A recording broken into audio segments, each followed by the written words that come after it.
शिव और गंगा। एक पवित्र धारा का अवतरण और सृष्टि का कल्याण। पौराणिक कथाओं में देवों के देव महादेव शिव अनंत गुणों और रहस्यों से परिपूर्ण है। उनकी एक ऐसी ही अद्भुत कथा है गंगा नदी के पृथ्वी पर अवतरण की, जिसमें शिव की महिमा, उनके त्याग और लोक कल्याण की भावना स्पष्ट रूप से परिलक्षित होती है। यह कथा न केवल एक नदी के जन्म की कहानी है, बल्कि यह मानवता के लिए आशा, मोक्ष और जीवनदायिनी शक्ति का प्रतीक भी है।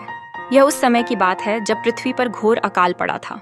भूमि बंजर हो चुकी थी, नदियां सूख गई थीं और जीवन संकट में था।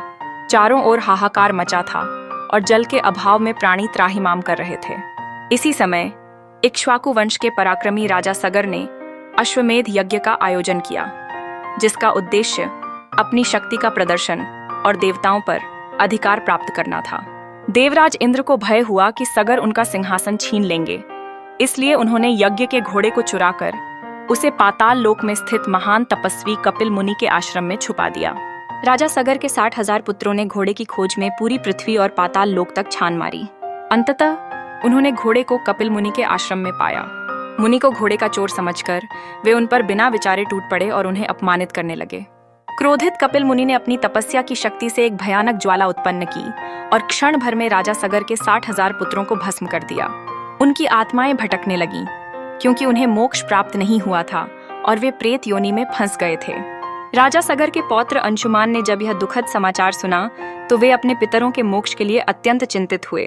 उन्होंने कपिल मुनि से प्रार्थना की, जिन्होंने उन्हें बताया कि केवल स्वर्ग से गंगा नदी को पृथ्वी पर लाने से ही उनके पितरों को मोक्ष मिल सकता है। गंगा का पवित्र जल ही उनके भस्म हुए शरीर को शुद्ध कर सकता था और उनकी आत्माओं को शांति प्रदान कर सकता था। अंशुमान ने घोर तपस्या की, लेकिन गंगा को प्रसन्न न कर सके। उनके बाद उनके पुत्र दिलीप ने भी यही प्रयास किया, परंतु वे भी असफल रहे। समय बीतता गया और सगर वंश पर पितरों के मोक्ष का भार बढ़ता गया। अंत में राजा भगीरथ, दिलीप के पुत्र, ने अपने पूर्वजों के उद्धार का बीड़ा उठाया। भगीरथ एक ऐसे राजा थे जिनकी निष्ठा और तपस्या अद्वितीय थी। उन्होंने अपने राज्य को त्याग कर हिमालय की दुर्गम चोटियों पर घोर तपस्या की। वे हजारों वर्षों तक निराहार रहकर केवल वायु पीकर ब्रह्मा जी को प्रसन्न करने का प्रयास करते रहे। उनकी अदम्य इच्छा शक्ति और अविचल भक्ति से प्रसन्न होकर ब्रह्मा जी प्रकट हुए और उन्हें वरदान मांगने को कहा। भगीरथ ने ब्रह्मा जी से अत्यंत विनम्रता से विनती की कि वे गंगा को पृथ्वी पर भेजें, ताकि उनके पूर्वजों को मोक्ष मिल सके और पृथ्वी पर जीवन का संचार हो सके। ब्रह्मा जी ने गंभीर स्वर में कहा, हे भगीरथ, गंगा का प्रवाह इतना प्रचंड है कि पृथ्वी उसे धारण नहीं कर सकती। केवल भगवान शिव ही हैं जो अपने मस्तक पर गंगा के प्रचंड वेग को समाहित कर सकते हैं और उसे धीरे धीरे पृथ्वी पर प्रवाहित कर सकते हैं। ब्रह्मा जी की बात सुनकर भगीरथ ने एक बार फिर घोर तपस्या की, इस बार भगवान शिव को प्रसन्न करने के लिए। उन्होंने अपने संकल्प को और दृढ़ किया। वे एक पैर पर खड़े होकर अनेक वर्षों तक एयूएम नमः शिवाय का जाप करते रहे। उनकी अनवरत तपस्या, उनके त्याग और उनकी अटूट भक्ति से शिव प्रसन्न हुए और उन्हें कैलाश पर्वत पर दर्शन दिए। भगीरथ ने अपनी विनती दोहराई और शिव ने उनकी प्रार्थना स्वीकार कर ली। उन्होंने भगीरथ को आश्वासन दिया कि वे गंगा को पृथ्वी पर अवतरित करने में उनकी सहायता करेंगे। जब गंगा स्वर्ग से पृथ्वी की ओर प्रवाहित होने लगी तो उसका वेग इतना प्रचंड था कि पृथ्वी पर प्रलय की स्थिति उत्पन्न हो सकती थी। आकाश से गिरती हुई गंगा एक विशाल जलप्रपात की तरह लग रही थी, जिसकी गर्जना से तीनों लोग कांप रहे थे।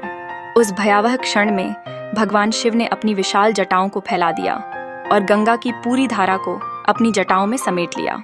गंगा कई वर्षों तक शिव की जटाओं में ही अटकी रही, मानो एक विशाल सरोवर में। शिव की जटाओं के भीतर गंगा का वेग शांत हो गया और वह एक सौम्य नदी में परिवर्तित हो गई। देवताओं और भगीरथ ने पुनः शिव से प्रार्थना की कि वे गंगा को पृथ्वी पर मुक्त करें। शिव ने धीरे धीरे अपनी जटाओं से गंगा की 7 धाराओं को पृथ्वी पर प्रवाहित किया। ये धाराएं भारत के विभिन्न हिस्सों में फैल गईं और जीवनदायिनी बन गईं।